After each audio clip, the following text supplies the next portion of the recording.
আসসালামু আলাইকুম রহমতুল্লাহি ওয়া বারাকাতুহু। অবশেষে মারা গেল আমার এই বাজরিগরের পাখির বাচ্চাটা।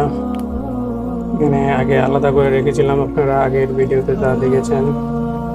তো ওকে অবস্থ করবো ওর যেখানে মৃত্যু ঘটেছে সেই জায়গাটায়, অর্থাৎ এই নিম গাছের তলায় ওকে কবর দিব। শেষ সমাধি তার ঠিক এখানে হবে। গতকালও সে বেঁচে ছিল, বাট আজকে সকালে ঘুম থেকে উঠে দেখি ও আর আমাদের মাঝে নেই। তো ওকে এখানে কবরস্থ করব। সবাই অনেক বেশি দোয়া করবেন ওর জন্য।